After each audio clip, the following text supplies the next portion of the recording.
Eu queria ser geneticista, né? Na época em que eu entrei para a faculdade de medicina, que eu comecei a lidar com ciência, a ciência quente, a disciplina quente era a biologia molecular. Mas eu fui atraído para um laboratório de neurociências, imediatamente, logo quando eu entrei para a faculdade. E aí já esqueci a genética e enveredei pela neurociência. Bom, meu nome é Roberto Lente, eu sou professor da UFRJ, sou neurocientista.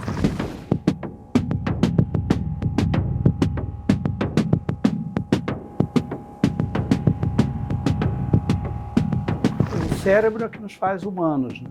O cérebro produz a mente, as emoções, o pensamento, a percepção, a atenção, todas as funções que a gente é capaz de produzir como seres humanos.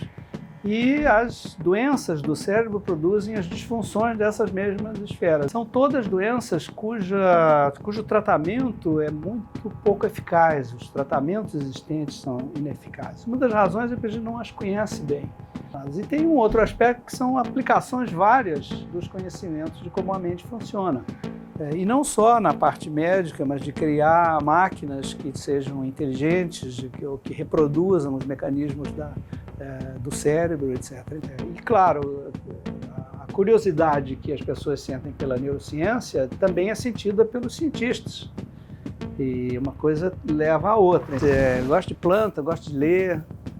Eu tenho uma casa em Petrópolis, então a gente fica contemplando a natureza, que é coisa que a gente não pode fazer muito aqui no Rio. Eu gosto de futebol, mas só pela televisão. Maracanã, só quando estiver refrigerado. Já teve uma época que eu escrevi poesia, e aí foi um fracasso total, mas eu, quando era estudante universitário, eu era membro do Partido Comunista Brasileiro e era dirigente estudantil, era da diretoria do centro acadêmico, Carlos Chagas, que existe até hoje. Então eu tinha sempre uma concepção de que eu tinha que ter uma atuação socialmente relevante ou socialmente importante.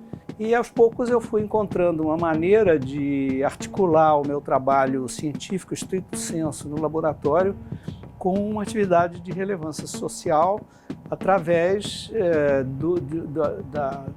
da divulgação científica. Eu fui convidado, uma ocasião, a falar numa escola da periferia de São Paulo, numa reunião da SBPC. E nessa reunião tinha um público de crianças pequenas, de, sei lá, 8 a 10 anos, e eu resolvi falar sobre célula nervosa em vez de falar sobre neurônio, porque achei que a palavra neurônio era muito técnica. Falei 15 minutos, mais ou menos, e quando eu terminei, achando que estava sendo claro, estava abafando falar com as crianças, e no final uma criança levantou e disse: tio, eu queria fazer uma pergunta.